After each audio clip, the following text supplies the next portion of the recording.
Hello students, मेरा नाम हिमांशु है। पिछले वीडियोस में हमने देखा था कि फ्रांस की जो सोसाइटी थी 18th सेंचुरी में किस तरह से थी, वो किस तरह से जो है सोसाइटीज़ डिवाइडेड थी वहाँ पर किस तरह से जो है लोग जो है सर्वाइव करते थे, मिडिल क्लास कैसे वहाँ पर इमर्ज हुई। हमने ये सब पिछले वीडियोस में देख लिया है। अब हम इस वीडियो में स्टार्ट करेंगे the outbreak of the revolution, कि रिवॉल्यूशन फ्रांस में जो स्टार्ट हुआ था वो किस तरह से हुआ था। ठीक है। So Louis 16 had to increase taxes. Louis 16 जो कि किंग था वहाँ का, has had to increase taxes for reasons you have learned in the previous section. पिछले सेक्शंस में हमने देख लिया कि लुई 16 को क्यों आखिर टैक्सेस जो है इंक्रीज करने पड़े थे। How do you think he could have gone about doing this. आप लोग क्या सोचते हैं कि उसने ये सब कैसे किया होगा। In France of the old regime मतलब वही 1789 के पहले जो सिस्टम था वो, द मोनार्क मतलब राजशाही, did not have the power to impose taxes. Impose tax मतलब टैक्स लगाना की पावर जो है मोनार्क के पास नहीं थी। According to his will alone, अकेले वो नहीं कर सकता था, ये जो मोनार्क नए टैक्स नहीं लगा सकता था। Rather he had to call a meeting of the estates general, उसको इसके लिए एक मीटिंग बुलानी होती थी एस्टेट्स जनरल की, which would then pass his proposals for new taxes. जो है यदि उसके जो प्रपोजल्स थे न्यू टैक्सेस के यदि वो पास कर देती थी तो ये लग जाते थे टैक्सेस। ये जो एस्टेट जनरल है, जैसे हमारे यहाँ पर पार्लियामेंट होती है इंडिया में, वैसे ही वहाँ पर एस्टेट जनरल थी उस टाइम पर।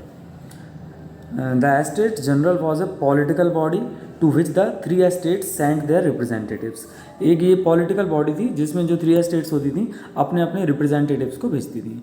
However the monarch alone could decide when to call a meeting of this body. लेकिन मोनार्क के पास इसकी फुल अथॉरिटी थी कि इस तरह की मीटिंगें कब बुलानी है उसे।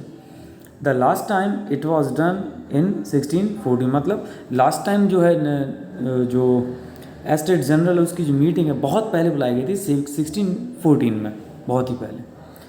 On May 1789 5 May 1689 Louis 16 call together an assembly of the estate general to pass proposals for new taxes. New taxes पर जो उसने प्रपोजल्स दिए थे उनको पास करने के लिए लुई 16 ने 5 May 1789 को एक असेंबली की मीटिंग बुलाई। A resplendent hall in Versailles was prepared to host the delegate. Versailles का एक बहुत ही आलीशान हॉल या बोलना चाहिए कि भवन इसके लिए जो है तैयार करवाया गया जिसमें सारे डेलीगेट्स आए। The first and second estates sent 300 representatives each. First and second जो एस्टेट्स थी उसने 300 रिप्रेजेंटेटिव्स अपने भेजे। Who were seated in rows facing each other on 2 side, जो 2 रोज में बैठे थे जो एक दूसरे के सामने बैठी हुई थी 300। While the 600 members of the third estate had to stand at the back, जबकि जो थर्ड एस्टेट थे उसके जो 600 मेंबर्स थे उनको इन 2 एस्टेट्स के जो लोग थे उनके पीछे खड़ा होना पड़ा। The third estate was represented by it's more prosperous and educated members. Third estates का जो रिप्रेजेंटेशन था उसके बहुत ही ज़्यादा प्रॉस्परस और जो एजुकेटेड मेंबर्स थे वो लोग कर रहे थे। Peasants, artisans, women were denied entry to the assembly. जो पीजेंट्स थे, किसान थे, आर्टिसंस थे, कलाकार लोग होते थे, और जो वुमेन्स होती थी उनकी एंट्री उस समय पर जो है असेंबली में बैन थी, उनको नहीं बुलाया जाता था। However their grievances and demands were listed in 40,000 letters which the representatives had brought with them. हालांकि उन लोगों की जितनी ग्रीवेंसेज हैं या फिर शिकायतें हैं, डिमांड्स हैं और जो होती थी 40,000 लेटर्स के आसपास में वो रिप्रेजेंटेटिव्स अपने साथ लेके आए थे। Voting in the estate general in the past had been conducted according to the principle that each state had 1 vote. Estate general में पुराने तरीके से जब वोटिंग की जाती थी तो वो उसका प्रिंसिपल ये था कि हर एस्टेट को 1 वोट मिलता था, मतलब फर्स्ट एस्टेट का 1 वोट, सेकेंड एस्टेट का 1 वोट एंड थर्ड एस्टेट का 1 vote. This time to Louis 16 was determined to continue the same practice. इस बार भी लुई 16 जो डिटरमाइन था, निश्चित कर रखा था उसने कि इसी तरह से हम एस्टेट जनरल में जो है वोटिंग कराएंगे। But members of third estate demanded their voting now to be conducted by the assembly as a whole. Where each member would have one vote. लेकिन थर्ड एस्टेट के जो मेंबर्स थे उन्होंने इस बार वोटिंग को थोड़े अलग तरीके से कराने का बोला कि उन्होंने बोला कि असेंबली को पूरा एक माना जाए और जितने भी मेंबर हैं यहाँ पर सबकी एक एक वोट काउंट की जाए। मतलब 300 वोट्स हो जाएंगी फर्स्ट एस्टेट्स की, 300 हो जाएंगी सेकंड की एंड 600 वोट्स हो जाएंगी थर्ड एस्टेट्स की। This was one of the democratic principles put forward by philosophers like Rousseau in his book the social contract.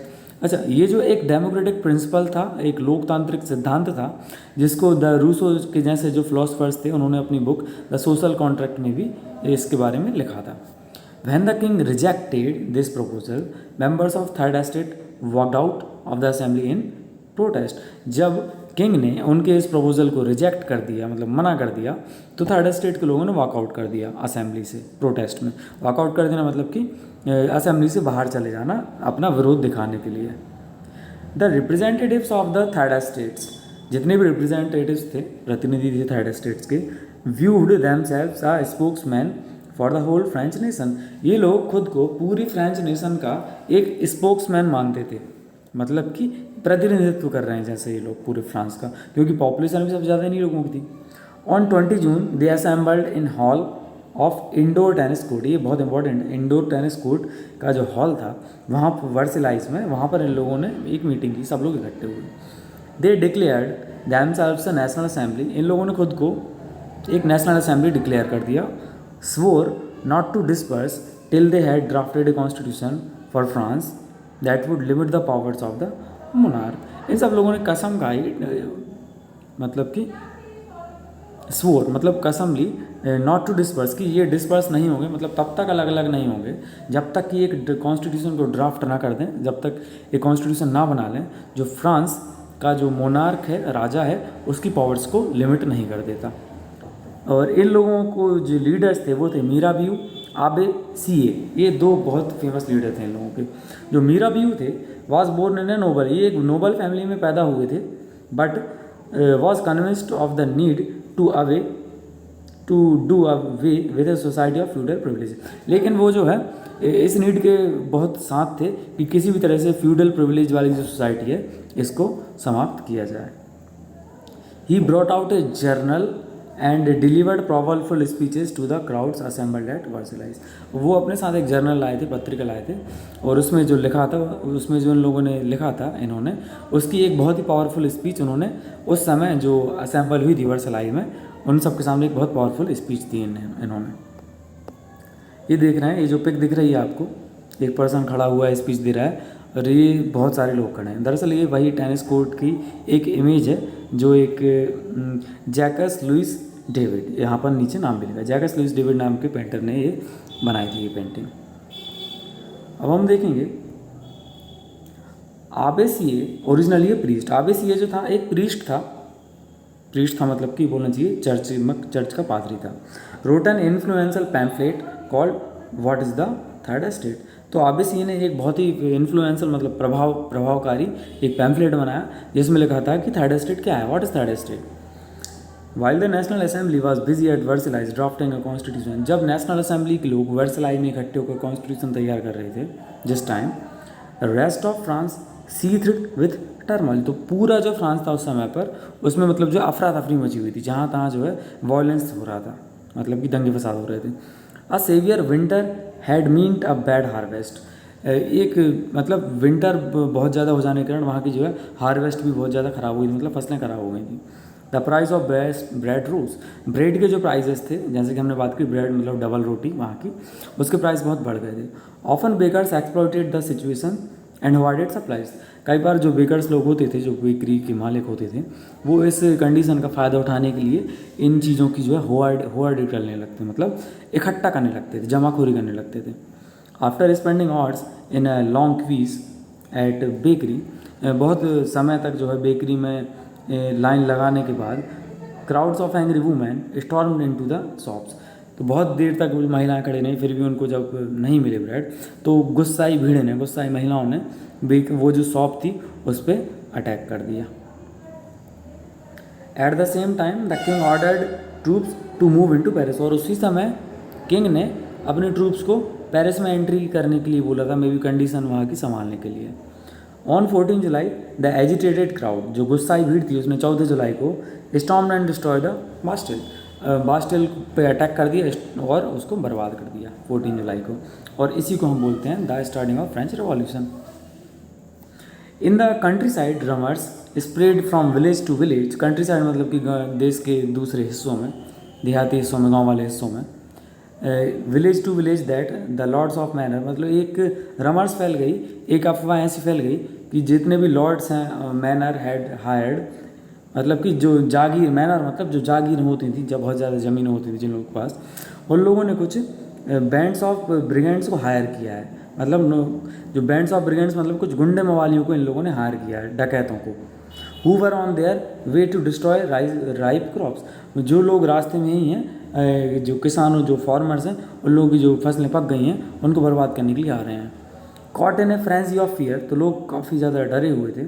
Peasants in several districts seized hoes and pitchforks, तो बहुत से district के जो peasants थे, किसान थे, उन लोगों ने होज एंड पिचफोक्स को इकट्ठा कर लिया। होज मतलब जो है बोलना चाहिए कुदाली, और पिचफोक मतलब एक बहुत मतलब जिसमें बोलना चाहिए जो फोर्क होती है उसका एक बड़ा फॉर्म होता है, वो जो भूसा भरने का काम आता है, उसको लोगों ने साथ कर लिया और अटैक्ड चैटियॉक्स। चैटियॉक्स मतलब कि जो जागीरदार लोग होते थे, ये लोग जिन घरों में रहते थे, महल टाइप घरों में, उनको चैटियॉक्स कहते थे। इनके हम मीनिंग भी देख लेते हैं क्या लिखा है। चैटियॉक्स मतलब कैसल और स्टेटली रेजिडेंस, मतलब एक ऐसा कैसल बोल लीजिए महल, या फिर एक stately residence belonging to a king or a nobleman, जिसमें कोई किंग या नोबलमैन रहता था। मैनर का मीनिंग दिया यहाँ पर, an estate consisting of lords lands and his mansion. तो ये मैनर के जो मैनर थे, इन लोगों ने ही वो बैंड्स ऑफ ब्रिगेंड्स को हायर किया था। फिर हमने देखा किस तरह से इन लोगों ने चैटक्स पर अटैक कर दिया। दे लूटेड होआर्डेड ग्रेन, इन लोगों ने ये चैटवर्क्स में जो भी ग्रेन था, होआर्डेड था, इकट्ठा कर रखा था इन लोगों ने अनाज, उसको लूट लिया।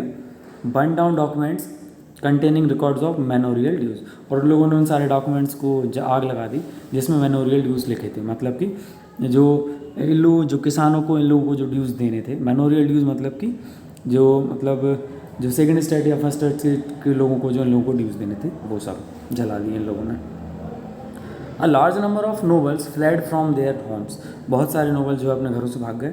Many of them migrating to neighbouring countries, ज़्यादातर लोगों ने जो नेबरिंग कंट्रीज़ थी फ्रांस की, और मतलब पड़ोसी देश जो थे, वहाँ पर जाकर शरण ले ली।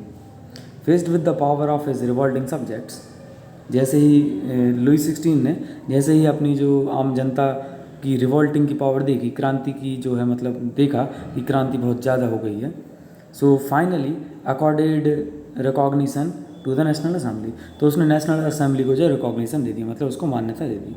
And accepted the principle that his powers would from now on be checked by constitution, और एक्सेप्ट कर लिया कि इस प्रिंसिपल को कि अब उसकी जितनी भी पावर्स हैं सारी कॉन्स्टिट्यूशन से चेक एंड बैलेंस हो चेक हो जाएंगी, मतलब कि संविधान का उन पर अब नियंत्रण रहेगा। On the night of 4 August 1789 the assembly passed A decree abolishing the feudal system, तो 4 अगस्त 1789 को वहाँ जो असेंबली थी, नेशनल असेंबली, उसने एक ऐसा नियम पास किया जिसने फ्यूडल सिस्टम को फ्रांस से ख़त्म कर दिया, और जितने भी टैक्सेस लगाए लिए जाते थे उनके द्वारा सब खत्म कर दिया। Members of the clergy too were force to give up their privileges, clergy के जितने भी मेंबर्स थे, मतलब वो जो पादरी लोग जितने भी थे, सबको जितने भी प्रिविलेजेस मिलते थे सब समाप्त कर दिए गए, एंड कर दिए गए।